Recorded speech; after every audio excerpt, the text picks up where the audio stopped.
to the Dual Force, where mental health and physical health finally stop being treated like strangers. This is a podcast we wish we had earlier in our lives, built to save you time, confusion, and a whole lot of unnecessary struggle.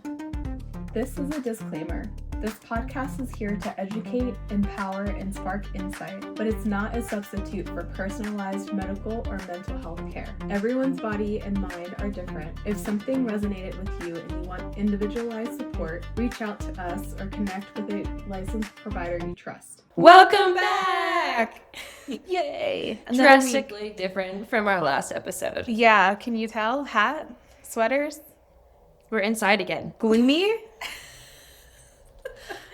So last week, if you don't live in Colorado, was 90 degrees. Today it's a ripe 42 at the moment. Yes. And we're recording this in March. Yes. So, Yeah, little crazy. it's been a wild week. Yes, it has been a wild week.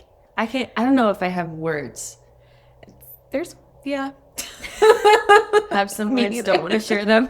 I don't think so. Yeah. It's been a busy week. This Yeah. week too. Mm-hmm. Yeah. I did celebrate a birthday this week. You did celebrate I a birthday did. this week. Yep. I was talking to my mom on the phone on my birthday. And I was like, you know what, Mom, this is the first year that I actually feel my age. And she's like, you're not old. I'm like, I didn't say that. Maybe I did. Maybe I did say I was old, but I didn't mean it that way. Right. It just felt, I don't know, maybe there was a lot of reflecting this year and just like, oh, I think with that comes with wiseness. Mm-hmm. Your frontal lobe development. All the things, all the internal stuff that we Yeah. don't see. Well, and I recently saw a video. It was like somebody had turned, I think, 46, and they looked so young. And they were being recorded for a podcast, and it's just like, I just like celebrated my 46th birthday. And the host was like, well, how old do you feel? And I feel like that's such a massive difference. Yeah. And a better perspective than to just be like judging yourself based on how many years you've been alive. Yeah. Like, got the years under my belt, but Mhm. I don't feel that way. Yeah. Yeah. Because I feel like I felt 24 for the longest time. Yeah. I remember having this conversation. We had this conversation. Yeah.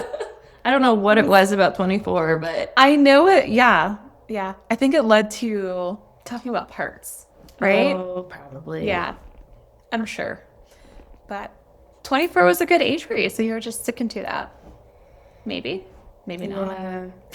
Then I like to blame, I don't know much about astrology, but I like to blame my Saturn return for me starting to feel more like my age. I'm not really familiar. No? No. So it happens every 30 years. 30 years. About 30 years. Okay. So mine started when I was about 27, and it just ended in February. Okay.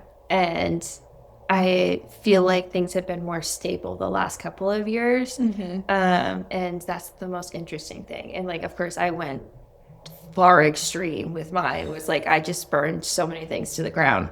But Accept yourself. debatable. But from that, I created the life that I now have Yeah.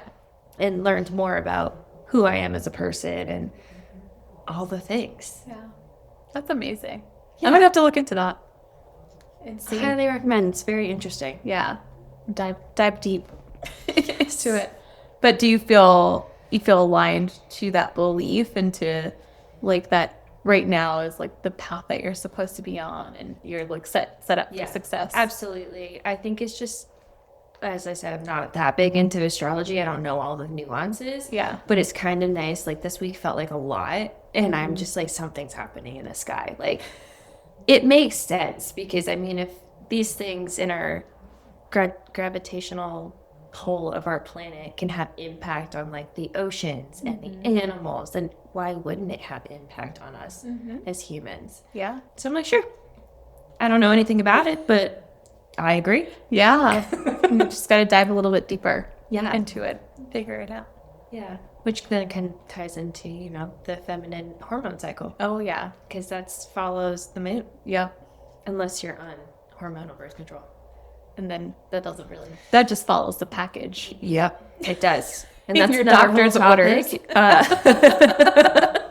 Yes, I think we should dive deep into that in the future. Okay.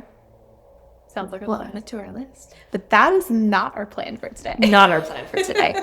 We actually are launching a mini series. Yes, we are.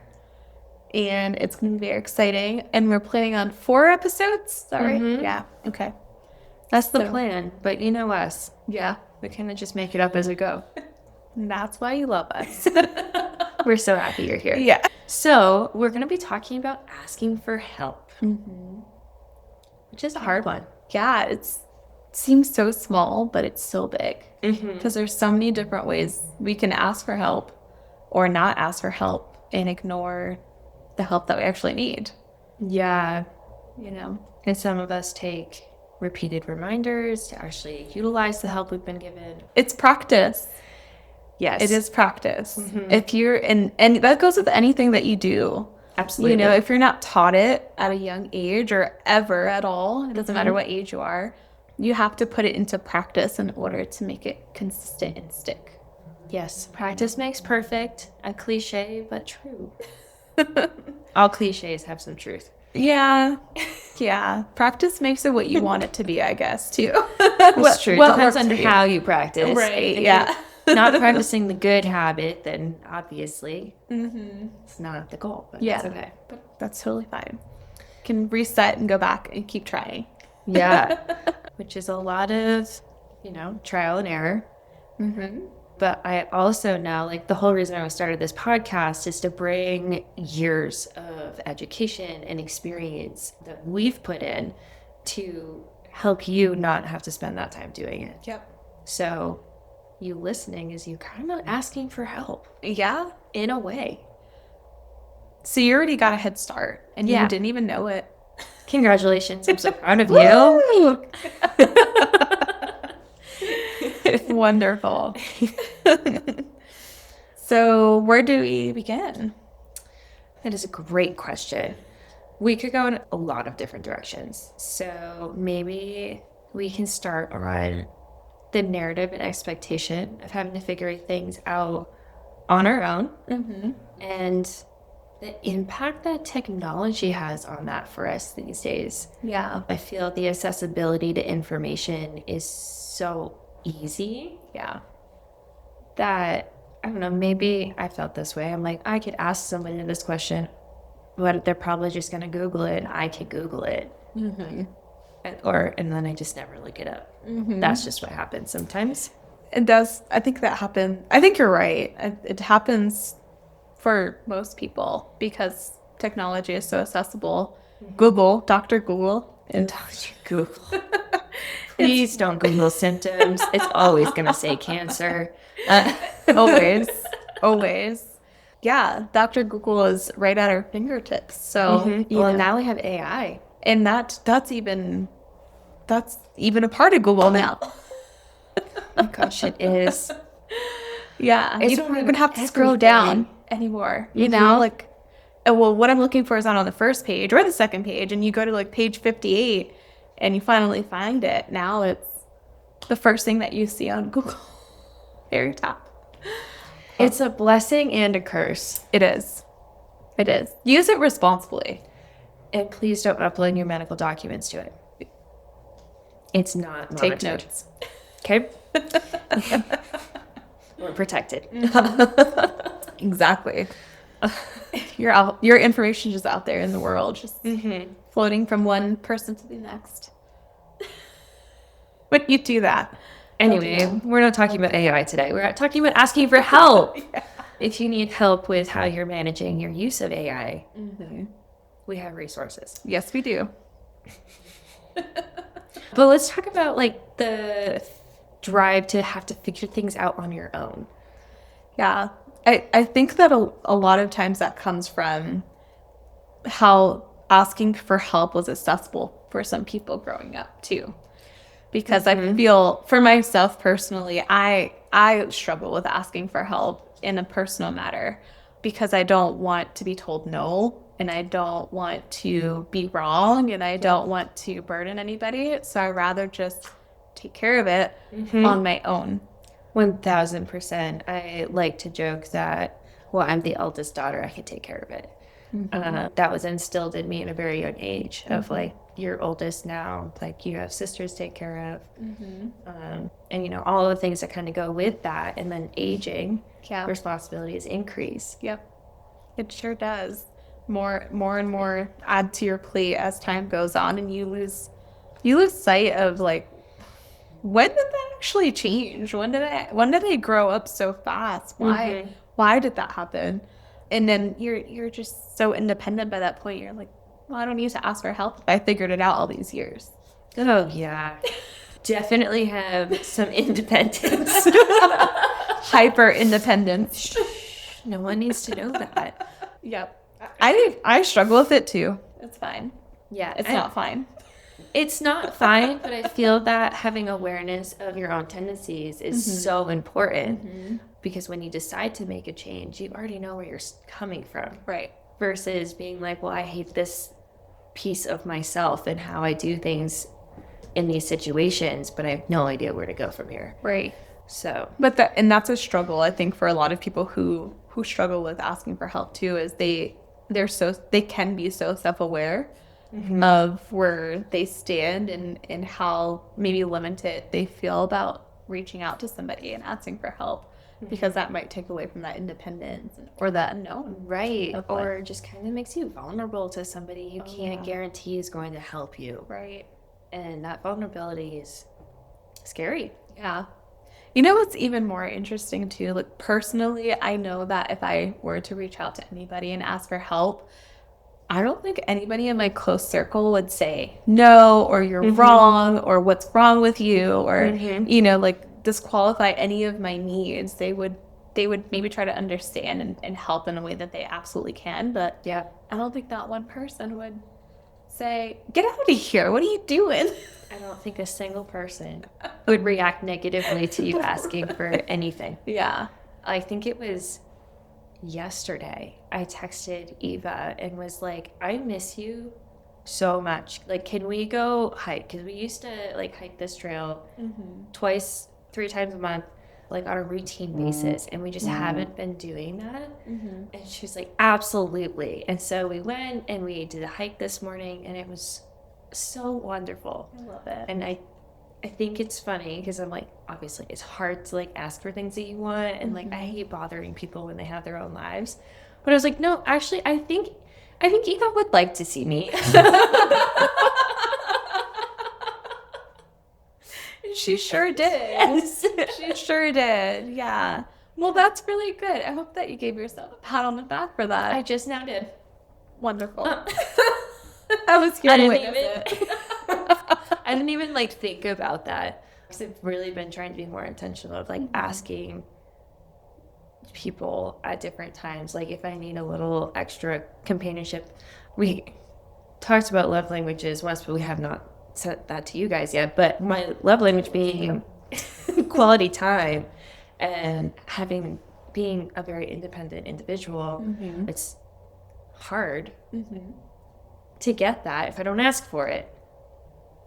Yeah. And we're doing better. You are. I'm so proud of you. And you're doing it in such a creative way too that fills you up. And it's habit stacking. Big fan of habit stacking. Perfect. If it works, don't stop. Absolutely. Keep doing it. Fix your ankles so we can do walks. Work it on it. Not enough though. Anyway, Hoosier. So I think that kind of can set us up to talk about high performers. Feel that high performers have maybe almost a harder time asking for help because they're so used to being able to figure things out and do them on their own. Yeah. And like also being understood that nobody understands them. Right. Yeah. They're kind of set up in their own little world of, I'm the only one who's capable of doing it the way I see fit for me. And no one is going to understand that, or I don't feel like being questioned by people about my ability to do something or why I want to do it this way. Yeah. You know, so they do turn to, those are the ones that will turn to books and, you know, literature, Google, whoever or whatever they can get their hands on in order to figure out the problem. Absolutely. So they rather run themselves down Mm-hmm. than to ask. Yeah. And we were talking about this before we started recording, but the difference between asking for help professionally versus asking for help personally, Mm-hmm.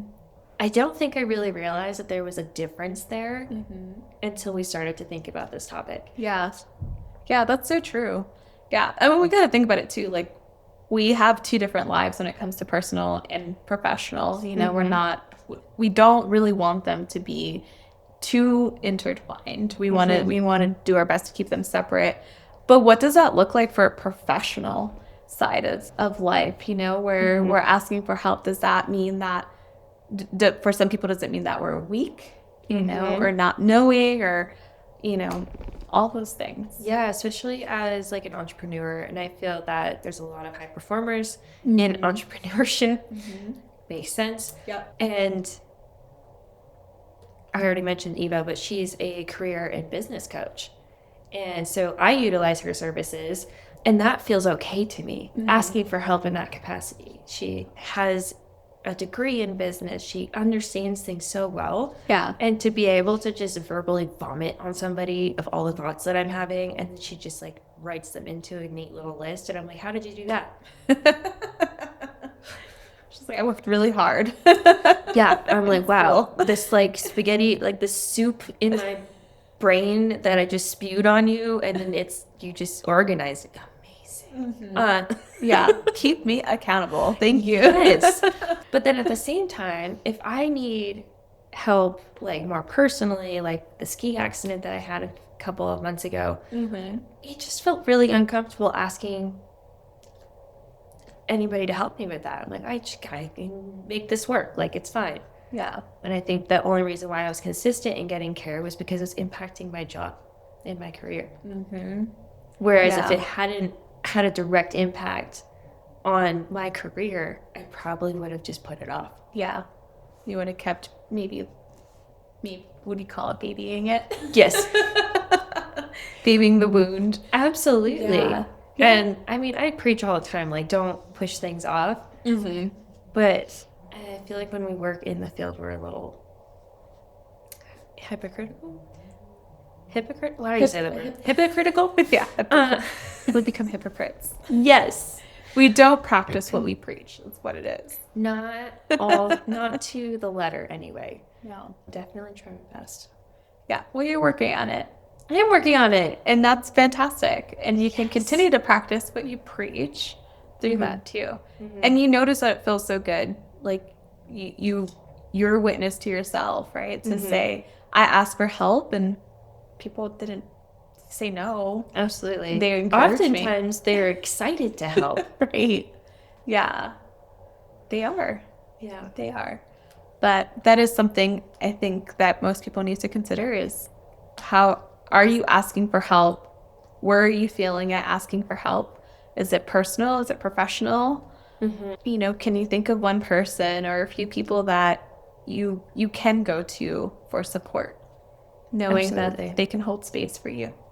Yeah. Even if you want to be like nonchalant about it, but have it be something that feels more important to you, it's totally fine. And you know who those people are in most cases. Like somebody came to mind. Yeah. As Melinda was giving those directions. And words are hard. But yeah, you just like reach out. I don't know.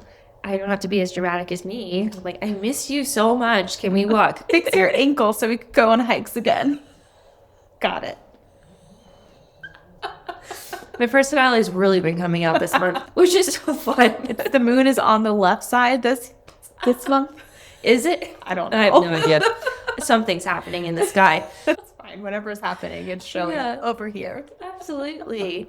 But even just like taking a moment to text somebody when they come to mind, I feel that that's really helpful for you as well as the other person. Because I think we're so connected yet so segregated from other people in our world, in our society, that quick little text means so much.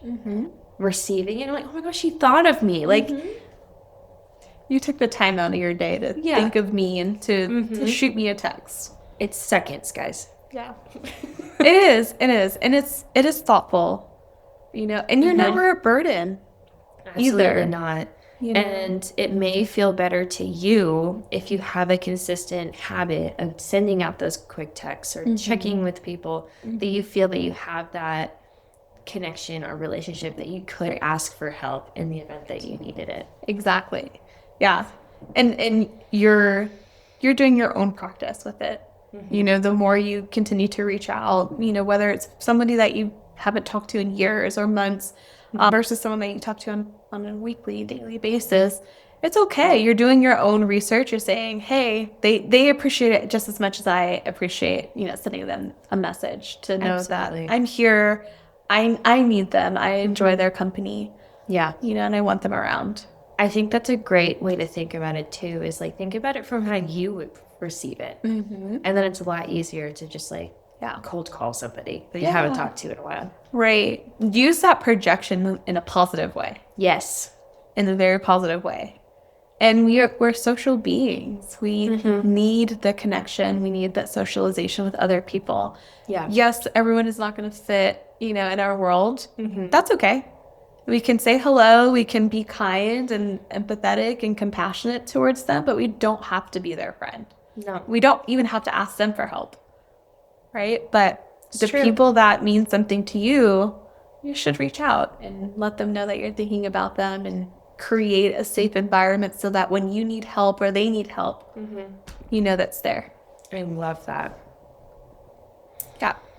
We can also talk about how resilience and stubbornness is a very thin line. That sure is. Yeah. Okay. That relates to what we've been talking about. Yeah. Yeah. So it's one thing to be resilient. And right next to it, it's like back to back.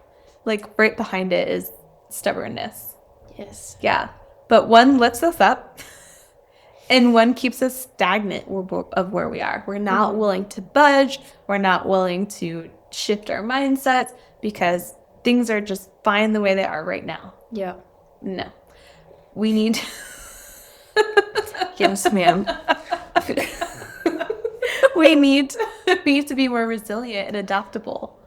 Yeah. So by, say, crossing our arms and holding that stubborn attitude and saying, well, I'll just figure it out myself because nobody wants to help me. No one's here for me. I have nobody in my corner. Okay, no one can do it the way I relax a little bit. A little wiggle. Can we just ask? Can we let go of that idea and be like, you know what?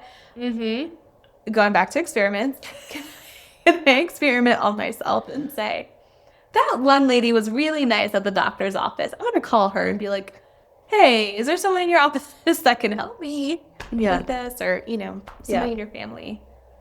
But absolutely. No. So be careful because that is a fine line between resilience and stubbornness. Yeah, and I like the example you brought up about in the doctor's office. I feel that a lot of people have poor experiences in medical offices. Unfortunately, yep.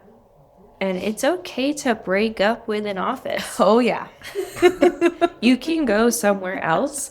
And I was shopping for a doctor for years after I left Maine. And now I found a practitioner I really enjoy. And the front desk is super sweet. And nobody talks down to me because they know that I know anatomy and things. And because that's such a problem sometimes. Yeah. So there are options out there, and you should feel safe when you go to places that are supposed to help you. Yes, you should. You should let loose a little bit. And I think we talked about this a little bit last time too, or one of our episodes about continuously asking or continuously searching for somebody who can be helpful for your needs. Yes. Not giving up on searching and finding that right fit for you. Absolutely. And that goes with practitioners, friends, unfortunately family is family, but you can choose to talk to certain family members or not. Absolutely. Just depending. Yeah, and we will find that episode and we'll tag it so you guys can reference that if you'd like to. Yeah. Yeah. I love that. So do you have any recommendations on if maybe you're more on the stubborn side of how to reroute without doing drastic change? Yeah. So one of the things that is really helpful is going to be the stop and think technique. Oh. So we're going to stop for a moment. We have this thought, right? Let's pretend that the thought is, no one wants to help me or no one can help me. So, okay, that's my thought. No one can help me. Stop. Okay, but what if there was somebody out there who can help? Who would that be? I love that. But we're taking a moment to set ourselves up for a situation to think about it on both sides of the coin versus just this one idea that we've been persistently sticking with that's not working and we're not changing. So we can start to open our minds to something a little different. I love that. It reminds me of the quote that you're not responsible for your first thought, but you are for your second. That is so true. It is so true. And it's very empowering, I feel, because it's really hard. We're human. Everybody places judgments almost instantly. Yeah. But you can have that judgment in your mind and then think about it. I'm like, no, actually, I don't agree with that. Or like this situation, like no one can help me. And then you can look for the evidence that you've been helped before or that people in your life are willing and want to be able to help you and change that narrative. Yeah. Through practice. Through practice. Please practice. Yes. Yes. Practice your life. Yeah. We don't have to stick with negative belief systems either. So if that belief is I know nobody wants to help me because 100 years ago when I asked for help that one time, I was told to, find myself somewhere else. It doesn't have to be that way always. And it doesn't have to be positive either. We can have a more neutral mindset of, let me just try. Let me just see where this takes me. At least I can say, I thought about it, I attempted it, and it worked or it didn't. Absolutely. And everything we do, we're building evidence to prove our thoughts. So even if it's not necessarily like a positive thought, but more neutral, you're still going to decrease the evidence for that negative thought that you're having. Right. Yeah. We are so smart. We are. Thank you, Brain. I love you. So grateful for the knowledge I have.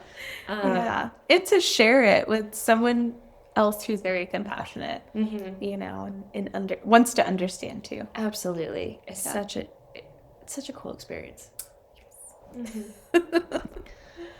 Anything else on asking for help for this episode? I feel like we touched on a lot of great topics. We did. And very excited that we get to do this as a mini series and not just a one-off, because there's so many areas and avenues that we can talk about.